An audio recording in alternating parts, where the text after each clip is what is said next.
saya punya angan-angan semboyan juga. Kalau Kementerian Kehutanan target menanam 1.000.000 pohon. Iya. Nah, kalau Prabowo mulai enggak, kita 1.000 biopolok. Wah, ini kan biasa, sesuatu ya. apa namanya? Sesuatu kita bagaimana menjadikan Prabowo mulai benar-benar kontra sentra daripada kontra sentra dari perikanan.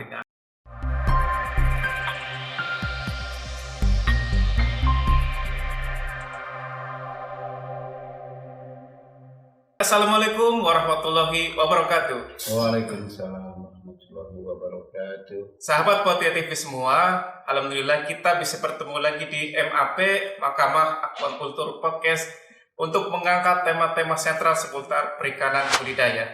Dan hari ini adalah hari istimewa bagi kita, bagi kami terutama, karena kita sedang berada di tempatnya orang nomor 1 di kota Prabu Muli. Kita sedang berada di gedung Wali Kota Rabu Muli, juga sedang bersama dengan orang nomor 1 tersebut, yaitu Pak Haji Ridho Yahya. Assalamualaikum Pak. Waalaikumsalam. Sehat Pak Haji? Alhamdulillah sehat. Ini luar biasa sekali. Ini saya cukup terkejut Pak. Jadi kemarin kita rencana memang ke Prabu Muli untuk meliput beberapa bantuan dari pusat yang telah berhasil Pak berjalan. Ya. Dan kemudian dapat kabar dari Bu Titing bahwa Pak Wali Kota sendiri bersedia itu untuk kemudian podcast dengan kita, berwawancara dengan kita. Dan ini menurut kami ini sangat surprise ya, sangat luar biasa. Karena tentu sangat banyak informasi yang bisa kita gali pada kesempatan podcast kali ini. Nah, tapi sebelum melangkah ke situ Pak ya, kita kan mungkin akan berbicara lebih lanjut tentang dunia perikanan budidaya di kota Prabu Muli, kota yang Bapak pimpin ini. Iya. Nah, Sobat Potia, ini yang luar biasa dari beliau adalah mungkin bagaimana beliau meniti karir sebelum menjadi wali kota. Kalau kayak kami sendiri sudah mendengarlah bagaimana perjuangan beliau, dan akan lebih luar biasa lagi kalau beliau sendiri yang akan menceritakan pengalamannya sebelum kita ngobrol lebih lanjut ya, sebelum beliau menjadi wali kota dalam beliau meniti karir sebelum sampai saat ini. Silakan Pak. Ya, Assalamualaikum warahmatullahi wabarakatuh. Terima kasih saya sudah diberi kesempatan. Saya ini selalu seger. Ya, Pak. Kenapa seger? Karena subuh-subuh kerja saya ini jam 4 bangun, 4.45 saya sudah melayani masyarakat saya. Tadi tamu saya lebih kurang ya 100-an tadi. Dan setelah itu biasanya saya melayat. Nah itu aktivitas saya. Ya aktivitas melayat. Melayat itu untuk koreksi bahwa hidup kita ini selama-lamanya. Kalau jabatan kita, posisi kita tidak kita gunakan untuk bekal akhirat itu kan sayang. Iya betul. Tidak ada jaminan menjadi wali kota langsung masuk surga, tidak ada ya. Betul Pak. Kalau jabatan itu kita gunakan untuk mencari pahala, insya Allah kita selamat dunia dan selamat akhirat. Betul. Saya dulu memang di Jambi, memang masa kecil saya agak susah juga ya. Karena saya SMP sudah merantau itu. Dari mana Pak? Dari Sumatera Selatan, saya merantau ke Jambi waktu itu. Karena ya orang tua sulit, ekonomi sulit. Jadi saya dari SMP itu, pagi-pagi saya sekolah, naik sepeda. Sore itu saya istilahnya itu Pak, kalau bahasa Palembangnya ngenek mobil, ngenek apa kira-kira ya? Jadi bukan kondektur ya yang mengut ongkos-ongkos orang tua. Nah ya itu. Karena dulu waktu saya kecil itu kan orang tua berpesan. Nah, hidup ini tolong.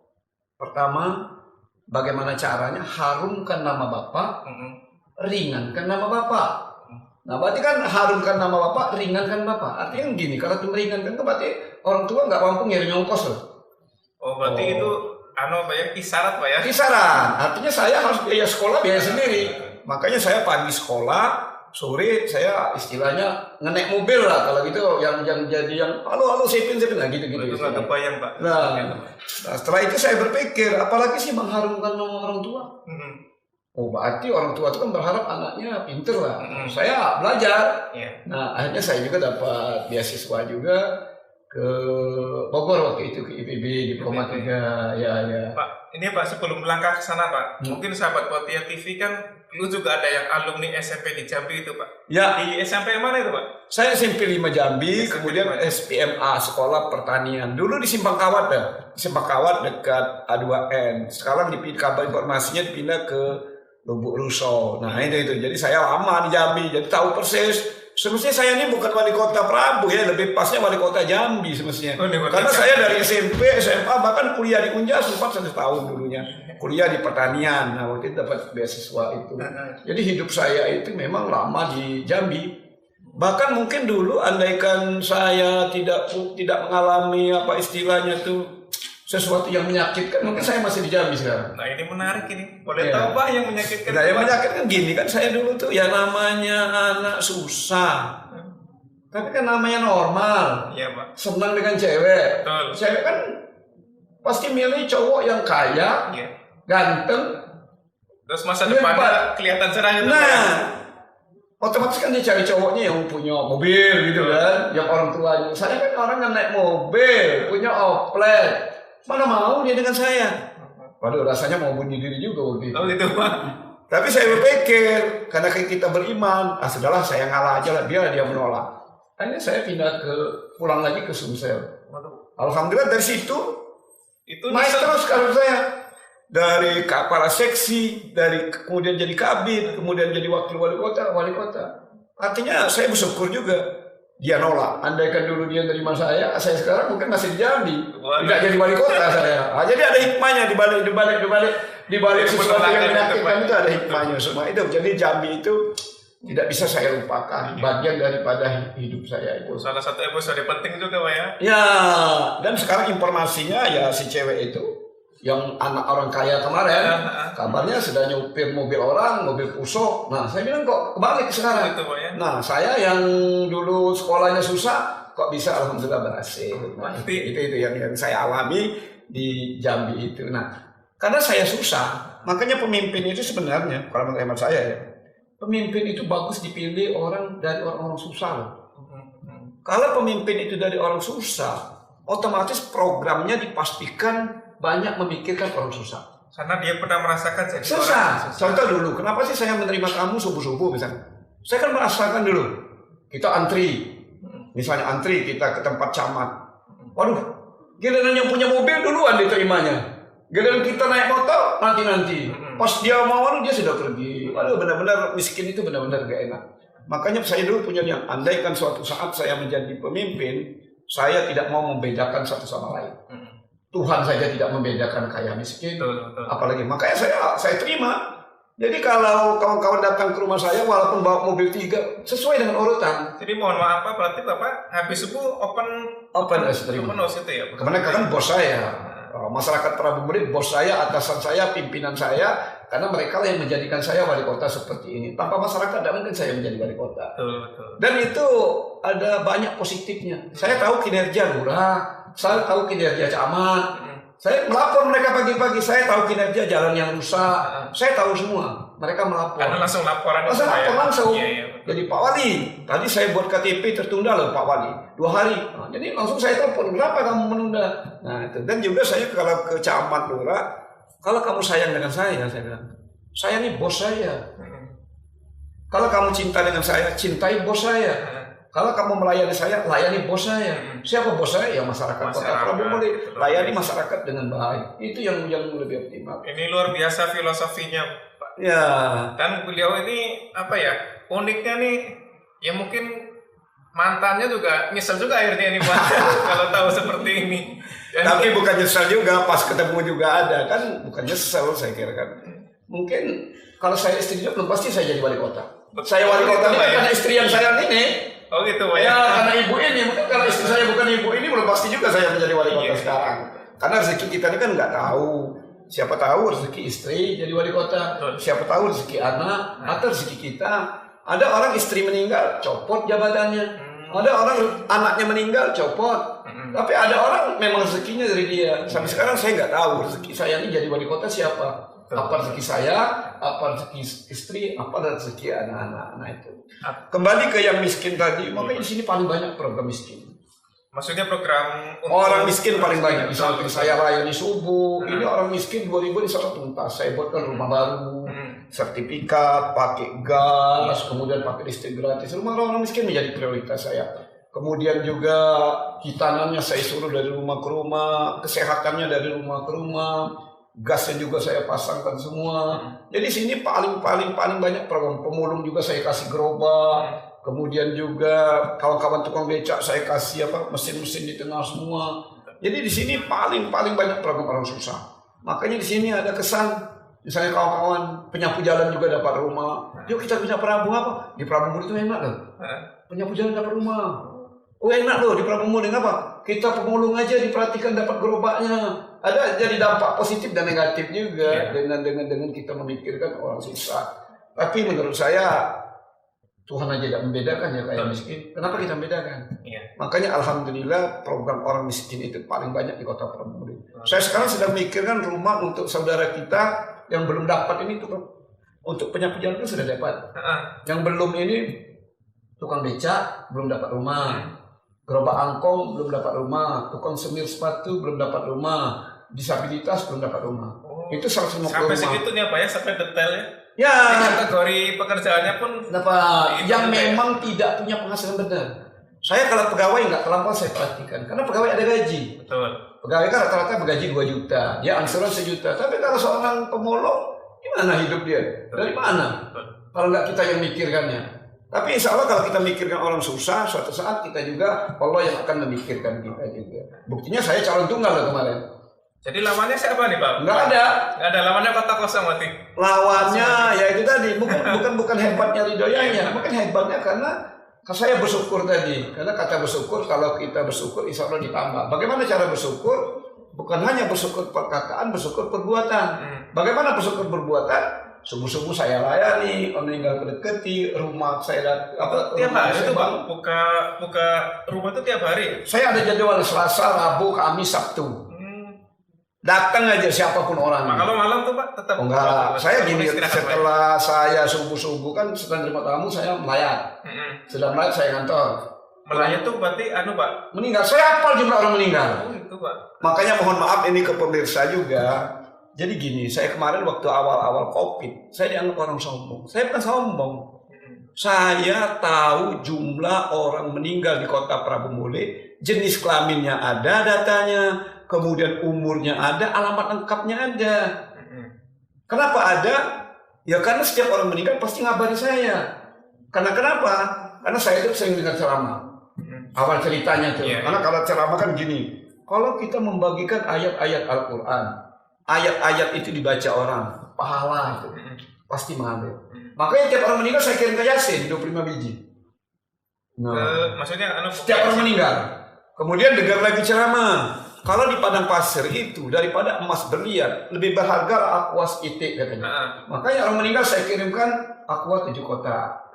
Kemudian saya siapkan mobil jenazah gratis. Kalau nyewa kan 600.000. Jadi warga Prabu Muli dari tahun 2008 kalau meninggal itu pasti ngabari saya. Nah makanya saya tahu data orang meninggal.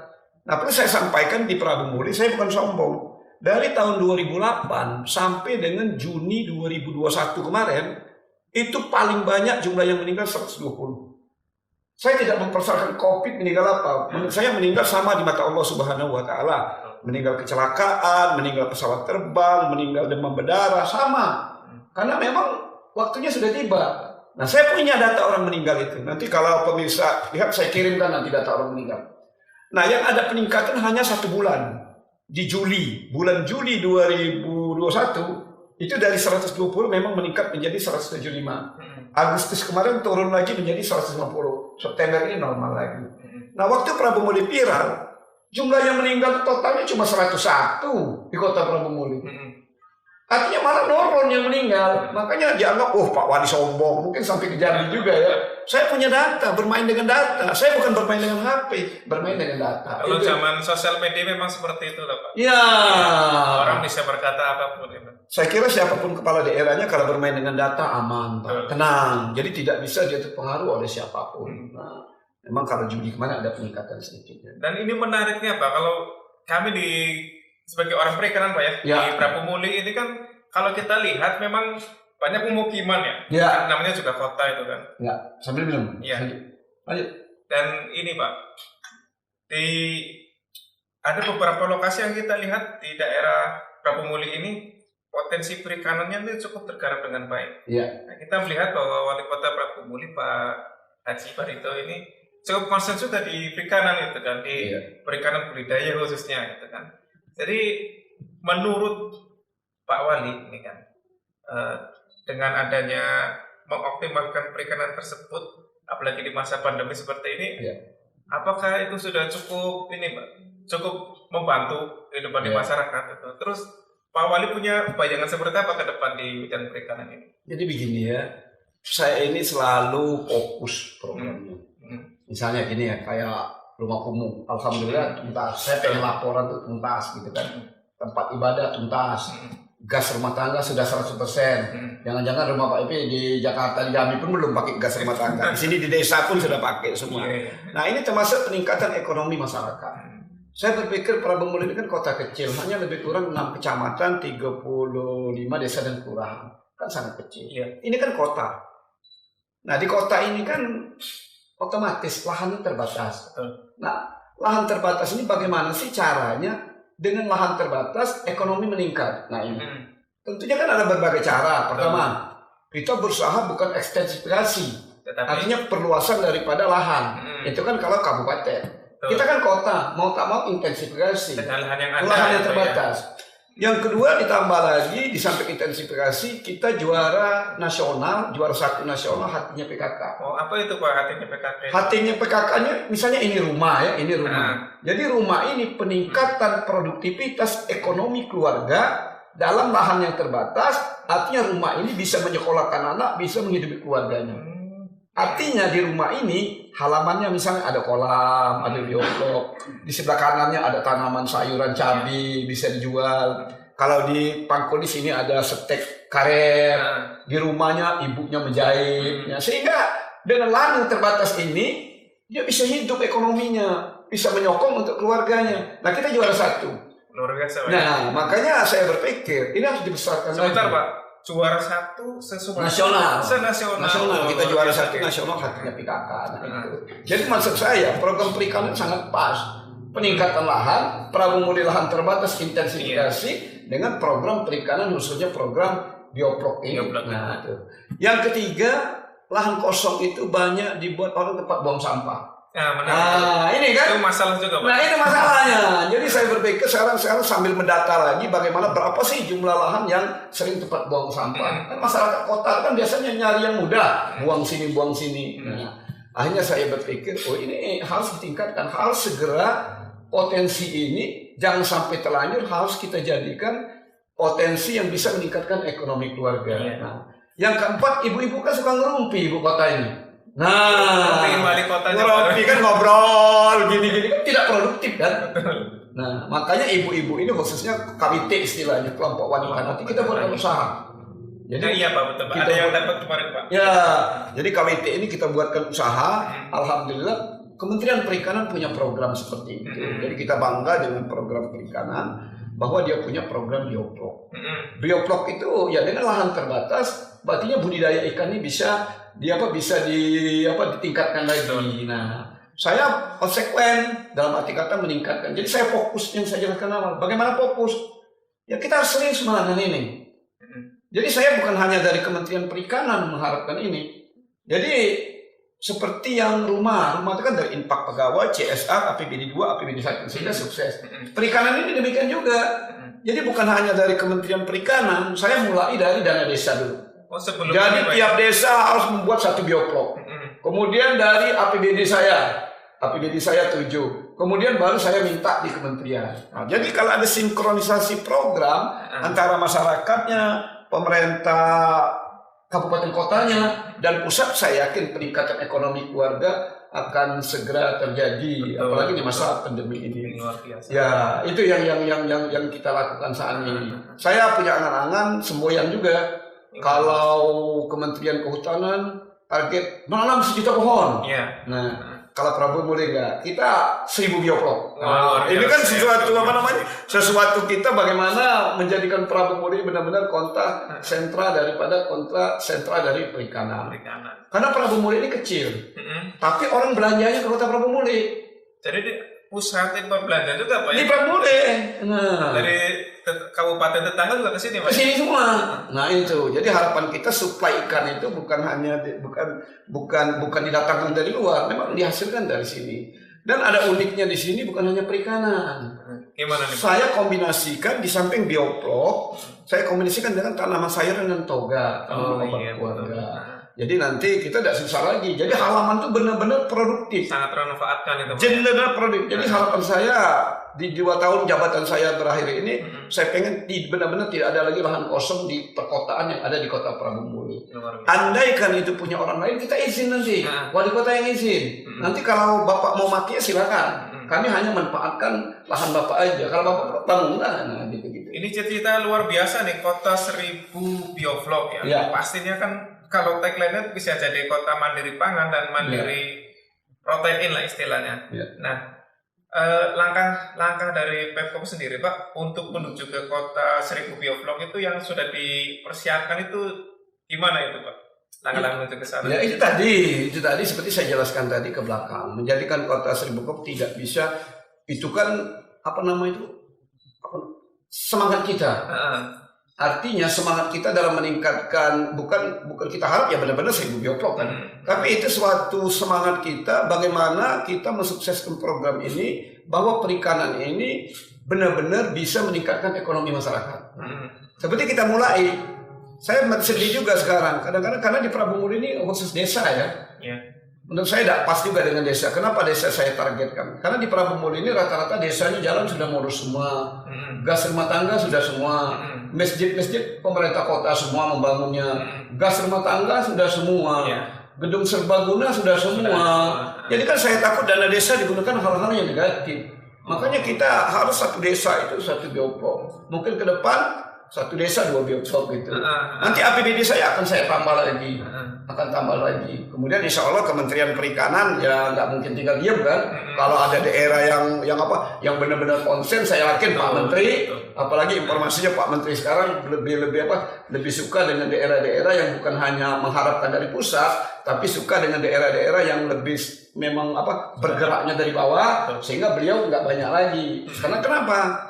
Memang lebih enak membina yang daerah yang lebih serius dibandingkan memberikan daerah yang tidak serius. Karena kan program. Kalau bermasalah kan kasihan juga Pak Menteri juga nanti yang bermasalahnya. Tapi kalau daerahnya fokus, otomatis kan dia menyelamat, APBD-nya dibantu, gini dibantu. Saya yakinlah sukseslah program ini. Sukses karena program ini bahkan kita dibantu juga oleh Kementerian Sentra Kuliner. Ini saya sedang mencari orang yang benar-benar pengen hidup daripada jualan, khususnya dari produksi ikan juga itu. Sudah banyak yang ngadep saya itu. Berarti Bapak juga punya pemikiran Pak ya? Selain bioflok itu sendiri, Bapak juga sudah berpikir untuk bagaimana pertama pemasaran, kedua juga pengolahan itu tadi itu Pak. Ya. Jadi gini, saya juga pemasaran ini saya pikir, saya kan merenung istri saya itu kadang-kadang dulu kan banyak ibu-ibu ini. Oke lah kalau sekarang pakai GoFood. Ibu-ibu ini kan sering masuk kantor terlambat. Karena dia ke pasar dulu. Gitu ya. Nah ini kan pangsa. Makanya saya bercita-cita ngajak Bu Titing, karena kan di sini kombinasi Pak antara bioplok dengan tanaman sayuran, tanaman toga. Saya itu berangan-angan suatu saat ada aplikasi yang bisa membuat. Jadi misalnya nggak apa-apa, ibu-ibu nggak perlu ke pasar lagi. Ibu-ibu langsung kantor cukup pakai HP.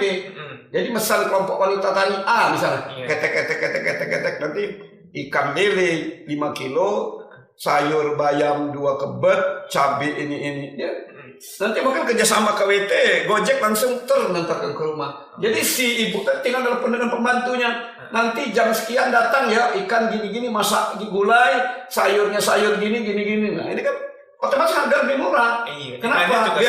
Biaya angkut dari lokasi kan tidak perlu ke pasar lagi. Jadi dari lokasi bioplok yang sayuran tadi langsung datang ke rumah. Ini kan penghematan ongkos, penghematan waktu, penurunan biaya ekonomi, segar lagi. Itu kelebihannya. Ini yang belum kita masih segar tuh Pak ya. Ya, itu yang belum terwujud. Ya. Berarti itu termasuk terobosan Bapak ke depan ya Pak ya. Ya. Menunjang yang tadi kemandirian pangan sudah terbentuk, tinggal kemudian sektor-sektor yang lainnya yang bisa membantu gitu. Ini luar biasa. Prabumuli bisa jadi kota mandiri pangan ini Pak. Ya.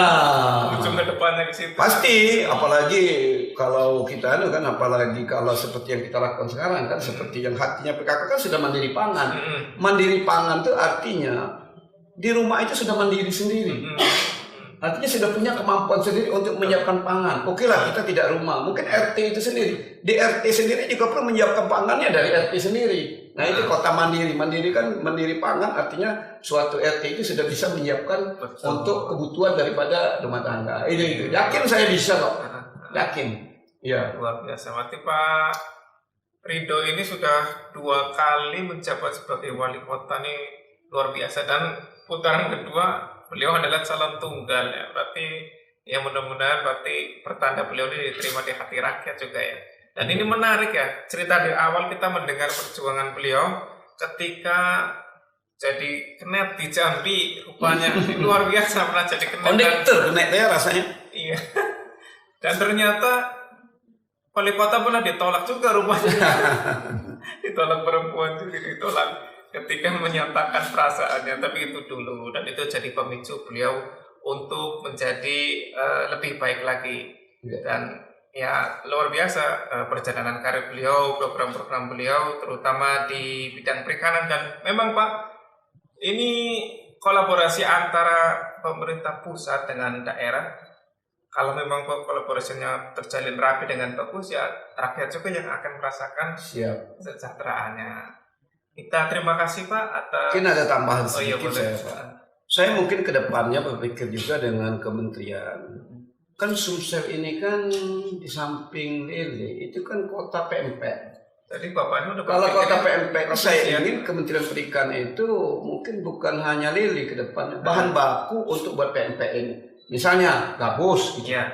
Atau ikan apa lah, ikan kuta atau ikan belido mungkin sekarang walaupun sudah di apa namanya sudah dilarang, tapi kan kalau ternak kita buat sendiri kan boleh gitu. Nah sehingga maksud saya ya jadi masalah kan pemasaran. Pemasaran pertama, pemasaran lele itu kan hanya untuk kalangan tertentu. Saya ingin pemasaran yang nilai jualnya tinggi. Kalau dia misalnya ikan apa namanya belida misalnya, kan harganya tinggi. Nunggunya sama dalam waktu 3 bulan. Nah maksud saya tuh lahan terbatas tapi harga jualnya lebih tinggi. Oke, harganya sama. Paling tidak masakannya mudah. Bagaimana masaknya mudah? Sumsel kota pempek. Ya paling tidak bahan bakunya kan dari ikan. Mungkin apa? Ikan gabus, ikan belida untuk bahan baku. Nah jadi jangan hanya terfokus kepada lele. Itu pemikiran saya ke depan. Tapi kalau ini sukses. Kalau lele kan hanya satu sudut, misalnya serundeng lele atau lele goreng, abon, apa itu? Nah, saya berpikirnya ke situ. Karena Prabumuli adalah Sumatera adalah kota pempek tadi. Nah itu juga mohon mungkin Kementerian Perikanan kalau ada bibit belida atau toman atau ikan-ikan besar lah yang harga nilainya tinggi. Nah kayak kemarin saya belajar juga di Serang nggak salah. Serang Pak. Di situ ada udang. Nah udang kan nilainya tinggi. Kita ini kan berpikir BEP Pak, maaf. BEP itu break even point. Artinya kalau kita berinvest bioplos 200 juta, berapa tahun sih ini kembali? Nah, kalau lele saya hitung lebih kurang 3,5 tahun baru kembali. Tapi kalau belida 2,5 tahun sudah kembali modalnya. Nah, artinya kalau kita menggunakan dana desa, menggunakan modal sendiri dengan 200 juta kita membangun bioplos, artinya kan kita tanam kita tanam ikan belida atau tanam ikan toman atau tanam udang yang harganya tinggi, bahkan tahun ketiga kita sudah dapat untung. Tahun keempat sudah untung. Nah itu saya sering hitung itu kapan sih BEP-nya dia. Nah kalau lele ini cukup lama, lebih kurang 3,5 tahun sampai 4 tahun baru break even point pengembalian biaya kita membangun bioplos tadi. Tapi kalau harganya ikan bagus, itu lebih cepat lagi. Nah, artinya ini sangat menggiurkan. Saya yakin ini sangat bagus. Dan ini juga mohon penghitungan ini juga dari Kementerian Perikanan. Karena saya juga sering hitung-hitung juga. Jadi saya sebelum menyetujui program ini, saya oleh-oleh juga. Untung nggak program ini. Nah, otomatis kita pakai plus minus juga. Ya. Jadi memang karena background beliau juga mumpuni juga di bidang ini, jadi beliau tahu juga arahnya kemana. Walaupun nanti sarana bioplos juga kan sarananya sudah ada, tinggal nanti mungkin oper ke komoditas apa gitu ya Pak. Komoditas yang lebih menguntungkan. Itu proyeksi dari Pak Wali Kota ini, Pak Rido. Jadi terima kasih banyak Pak atas waktunya. Bapak sibuk sekali, kami tahu juga Bapak mau ada kegiatan lagi. Sebenarnya masih banyak sih yang pingin kita tahu Pak. Pingin kita tahu, cuman ya waktu juga yang membatasi lah. Ya. Jadi kita sudah terima kasih disambut dengan baik di kota ini, di Prabu Muli ini, dengan staf-stafnya juga luar biasa. Mendampingi kita juga dulu ketika kita verifikasi dan ketika kita monet. Semuanya kalau terjalin seperti ini Pak, enak kita Pak. Ya, artinya juga yang sejahtera kan nantinya Pak. Terima kasih Pak Rido. Saya Firman Hidayat, mohon maaf apabila ada kata-kata yang salah atau kata-kata yang menyinggung ya Pak ya. Namanya juga manusia Pak ya. Kita mohon maaf, mudah-mudahan video ini bermanfaat ya. Jangan lupa like, share, and subscribe agar video yang bermanfaat ini tidak jatuh ke HP Anda saja, tetapi juga tersebar ke orang-orang yang membutuhkan. Salam dari Prabu Muli. Assalamualaikum warahmatullahi wabarakatuh. Salam aquaculture.